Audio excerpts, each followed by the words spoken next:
Are you user friendly? That's what I want to talk about tonight.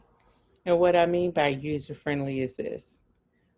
When you meet, this is for women and for men actually, when you meet a new prospective mate, are you like the latest phone or gadget, tech gadget that's very easy to use?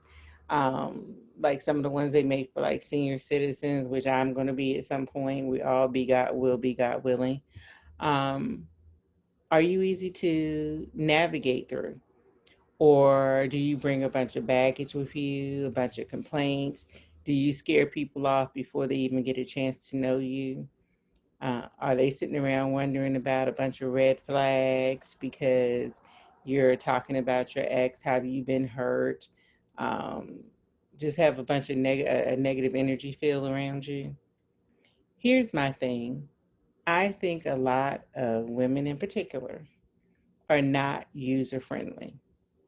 I did a event years ago in my office where I had some guys come and talk to women about how they could be more user friendly. And most of the men, not even most of them, all of them, 100% of them said when they come home, the most important thing to them is not hellified sex. It's not a home cooked meal. It's not the house being clean. It's coming home to a peaceful environment. And I realized that a lot of us grew up thinking that a normal relationship means there has to be drama. That if you're not arguing at some point, that the person doesn't really love you. Well, let me say this. My parents were married 66 years until my mother passed away last year, and I never saw them argue. I'm not saying they never did. They never did in front of any of us. I never heard my parents raise their voices at each other, any of that. And, they were married for life until death do them part. And all I'm saying is this, really take time out to analyze. If you were a person that you were trying to date, would you want to date you? Or would you feel it's too complicated, it's too much to overcome? You don't want to read a 100-page user manual or a user agreement and have to co sign and agree to putting up with a bunch of stuff? Or would you like to have a mature, transparent relationship, getting to know you thing where um, you're not constantly, that person is not constantly talking about all the negative stuff from their past? They, appreciate you. They really want to get to know you and they show you that in every way possible. They would be user friendly, easy to deal with. Oh, hey, what's going on? You want to go out this weekend?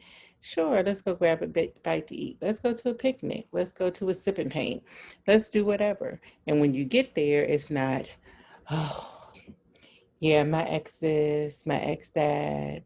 Um, I'm so hurt. I can't help but be concerned. I have trust issues, all that stuff. If you haven't healed, please don't um, jump out here and try to date somebody. There's certain times in our life when we are relationship material, and the other times when we clearly are not. If you know you're not relationship material, please don't go out here and waste somebody's time and bring a bunch of drama and stress into their life when they can go hook up with somebody who is prepared for a relationship where they're not going to cut and run at the first sign of trouble, because everybody's flawed. I mean, there will be issues, but the key is, can you make it work? Can you accept their flaws? And so, with that being said, I want to encourage every one of you who is not user friendly to work on that. You would be surprised what will happen when you're not running people off with whatever it is that you're saying or doing. Anyway, for all the user friendly people and all the non user friendly people, thanks for tuning in to the Kristina Roberts Show on Rolling Out.